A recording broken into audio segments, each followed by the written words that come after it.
25শে December বড়দিন উপলক্ষে ব্যান্ডেল চার্চের সামনে প্রতি বছরই টানা বেশ কয়েকদিন ধরেই মেলা অনুষ্ঠিত হয়। সেই মেলায় এলাকার ক্ষুদ্র ব্যবসায়ীরা দোকানে পসরা সাজিয়ে বিভিন্ন জিনিস বিক্রি করে থাকেন। এবছর অসংখ্য ব্যবসায়ী লক্ষ লক্ষ টাকার মাল তুলেছিলেন ব্যবসা করার জন্য, কিন্তু বড়দিনের আগেই বড় দুর্ঘটনার সম্মুখীন হলেন এই সকল ব্যবসায়ীরা।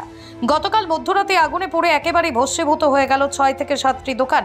ছোটদের খেলনা, চশমা, মহিলাদের হাতের চুড়ি থেকে শুরু করে নানান মনোহারী জিনিস ছিল এই দোকানগুলিতে, কিন্তু সবকিছুই পুড়ে একেবারেই ছাই হয়ে যায়। বড়দিনের আগে এত বড় ক্ষতি হওয়ায় কান্নায় ভেঙে পড়েছেন ব্যবসায়ীরা। প্রায় 30-35 বছর ধরে ব্যবসা করা ক্ষতিগ্রস্ত এক ব্যবসায়ী স্বপন নাথ বলেন, ওই এলাকায় তার দোকানটাই ছিল সবচেয়ে বড় দোকান। প্রায় 1.5 লক্ষ টাকার সামগ্রী ছিল তার দোকানে। আগুনে সবকিছুই পুড়ে ছাই হয়ে গেল। কিভাবে এই আগুন লাগলো কিছুই বুঝতে পারছেন না। এলাকার সকলেই মিলেমিশে থাকেন, তারপরও কোথা থেকে কি হয়ে গেল সেই চিন্তায় ভাবিয়ে তুলছে স্বপন বাবুকে। সব থেকে বড় দোকান আমার। 1.5-2 লাখ টাকার মাল তোলা রেখেছি, উপরে নিচে সব মাল। এই রবিবার সোমবার মার্কেট আছে, সব কিছু শেষ হয়ে গেছে। কিসের দোকান আপনার? কিসের দোকান ছিল? খেলনার দোকান। আচ্ছা, প্রচুর ব্যাটারি মালটাল তুলেছি সব। শনিবার রবিবারের জন্য আগুন লাগলো কি করে সে তো বলতে পারবো না। আমি তো বাড়ি ঘুমাচ্ছিলাম, আমি তো 2টোর সময় শুনলাম রাত্রিরে। মানে এখানে কি দোকান যে আপনারা করেন প্রতি বছরই? হ্যাঁ, এখানে আজকে 26-27 বছর করছি এখানে। এটা নিয়ে কারোর সাথে কোনো অশান্তি কিছু কোনোদিন কারোর সাথে আমাদের এই পাড়ায় বলতে সবার সাথে আমাদের সুসম্পর্ক আছে, কারোর সাথে কোনো রাগারাগি নেই, কেউ বলতে পারবে না। কিন্তু এইটা হলো কেন? আজকে এত বছর করছি, কোনোদিন এরকম কোনো ক্ষতি হয়নি, একটা মালও চুরি হয়নি। গত বছরও ভালোভাবে দোকানদারি করলাম। এবার গত বছর এখানে সিসি ক্যামেরা আমাদের 3 নম্বর থেকে লাগিয়ে দিয়েছিল, সুবিধে ছিল। এবার তো সেসব কিচ্ছু নেই, সিসি ক্যামেরা লাগানো হয়নি। হ্যাঁ, এবার লাগানো হয়নি এখনো। যাই কি করে কি হয়ে গেল সেটা তো আমিও বলতে পারবো না। আমাকে এরা ফোন করে ডাকলো, তারপরে আমি চলে আসলো। সব পুড়ে গেছে সব আমার ওই তো দোকান মাটি সব শেষ, কিছু নেই। লোহার খালি অ্যাঙ্গেলগুলো আছে, ডেকে চুরে গেছে। কেন এরকম ক্ষতি আমার জীবনে কোনদিন হয়নি। এই 90 সালের আগে থেকে মেলা করছি। কেন হলো এটা মনে হচ্ছে? কেন হলো? হ্যাঁ, কেন হলো? আমি 3 নম্বর ওয়ার্ডে, আমাদের রামকৃষ্ণ পল্লী। কেন আগুনটা কিভাবে লাগলো কি এটা বলতে পারবো না। আমি কি করে জানবো? আমি তো বাড়ি ঘুমাচ্ছিলাম, জানবে কি করে? জিতেন কর্মকার নামে আর এক ক্ষতিগ্রস্ত ব্যবসায়ী বলেন, গতকাল সন্ধ্যা 6টা পর্যন্ত ব্যবসা করে তারপর বাড়ি চলে গিয়েছিলাম। মধ্যরাতে খবর পাই দোকানে আগুন লেগে গেছে। এসে দেখি তখন ফায়ার ব্রিগেড আগুন নেভাচ্ছে। আমার চশমার দোকান ছিল, প্রায় 1 লাখ টাকার মতো ক্ষতি হয়েছে। সংবাদ দিচ্ছে একটা লোক, তখন আমরা জানতে পাই। তখন আমি আসছি রবীন্দ্রনাথ আসছি, কিন্তু এই যে পরে এই সময় দেখলাম ফায়ার ব্রিগেড জল দিচ্ছে। আচ্ছা, কিভাবে আগুন লেগেছে জানেন? কতক্ষণ দোকানদানি করেছেন কালকে? কালকে দোকান করছি সময় 6টা পর্যন্ত, সন্ধ্যাবেলা। তারপর বাড়ি চলে গেছেন? প্রতিদিনই কি এরকম বন্ধ করে যান? কতদিনের দোকান? এই তো এই মেলায় চার্জ আরম্ভ হওয়ার তো মেলা আজকে এই 1 সপ্তাহ হয়েছে মেলা আরম্ভ। দোকানটা করেছেন? আচ্ছা, কিভাবে আগুন লেগেছে বুঝতে পারছেন না? কতগুলো দোকান পুড়লো? এই তো 6টার মতো। আপনার কিসের দোকান? এই চশমার দোকান। অনেক টাকায়, অনেক লাখ টাকার উপরে।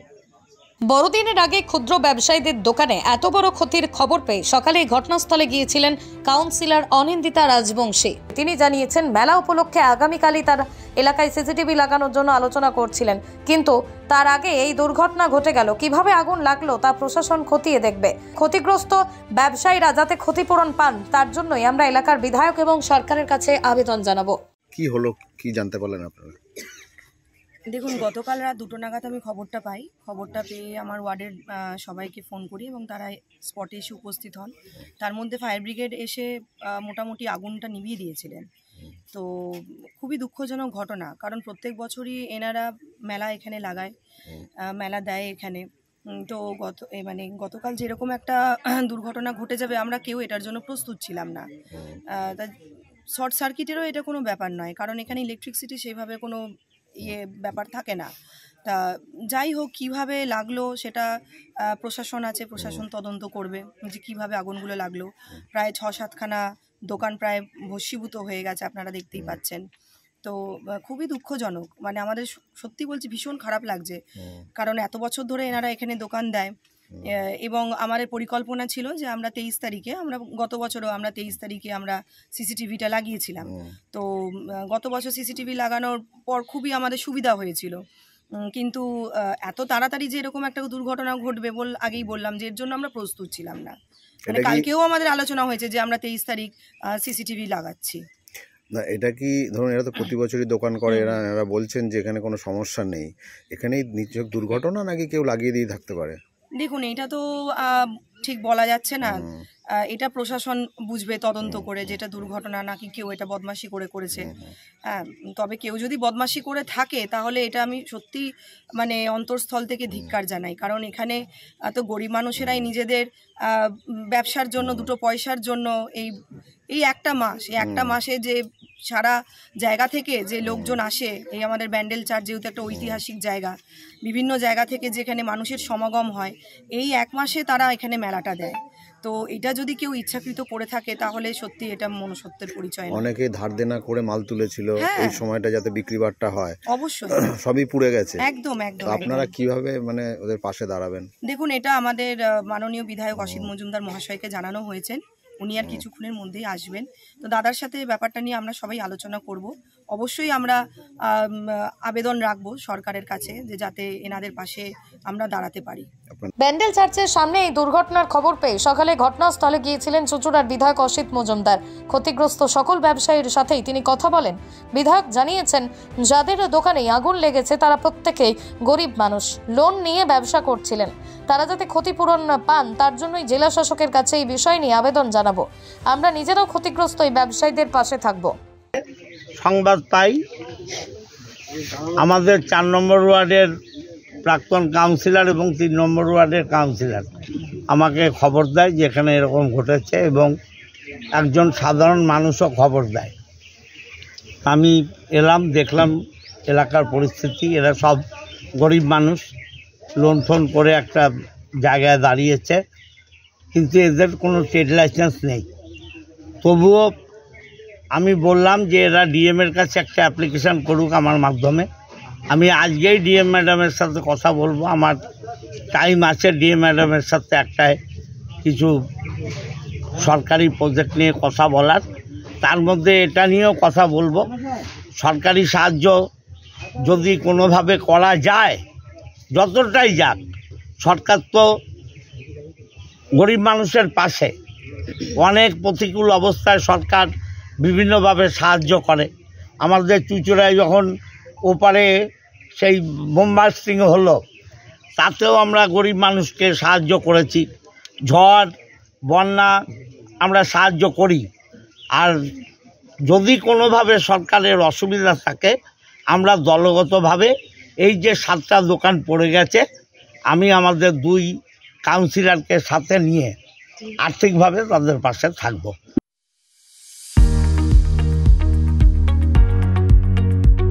আপনার সেবায় 24 ঘন্টা 7 দিন, আপনার পাশে, আপনার কাছে।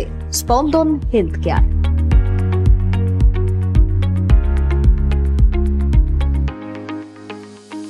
অত্যাধুনিক পরিষেবা, প্রশিক্ষণপ্রাপ্ত নার্স, 24 ঘন্টা পর্যবেক্ষণ, 24 ঘন্টা ডক্টর।